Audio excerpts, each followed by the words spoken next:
De la droite et du centre. Je me penche vers Hervé Marseille, président du groupe Union Centriste. Vous avez aujourd'hui 57 sénateurs dans votre groupe. Est-ce que vous visez la stabilité ou des gains pour cette élection ?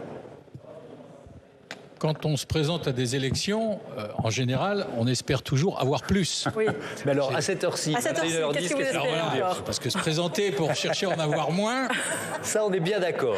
Mais voilà. Autant, ça peut arriver. Non, ça peut arriver. On a des exemples. Oui. Mais votre bilan.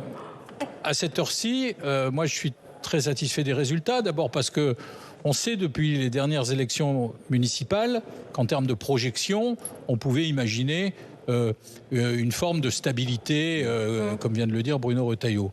Bon, je pense que nous allons enrichir le groupe de plusieurs membres et que on devrait atteindre la soixantaine de membres et certainement un peu plus. Bon, donc au moins 3 sénateurs de plus. Oui, parce que tout ça, il y a 2 élections en fait. Vous avez l'élection des sénateurs, qui est une chose, et puis ensuite, il y a le chemin qui les mène au Sénat.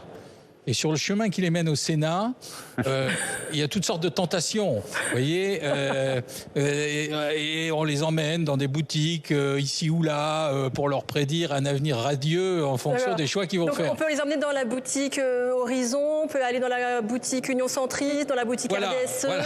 Il y a des promotions. Donc... Il y a des promotions. Et donc, vous n'êtes pas encore tout à fait sûr de qui va venir aller siéger dans le groupe Union Centriste. Ce qui est évident, c'est qu'il y a une stabilité.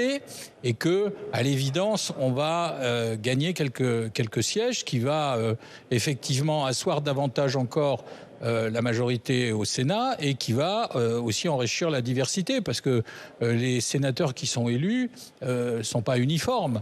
On n'embrigade pas les consciences ni leur façon de voter. On est dans un groupe chez nous où le vote est libre et donc il faut convaincre tout le monde. Vous accueillez à bras ouverts et les opposants et les potentiels alliés à Emmanuel Macron. C'est ce que vous nous dites. Oh, non, c'est pas la référence, c'est simple. Je veux dire, parce que c'est ce qui peut être difficilement compréhensible pour certains qui ne sont pas férus du fonctionnement du Sénat. C'est-à-dire qu'on peut être à la fois membre de la majorité sénatoriale et de la majorité présidentielle. Voilà. C'est ça. Et Yana Assassi, l'enjeu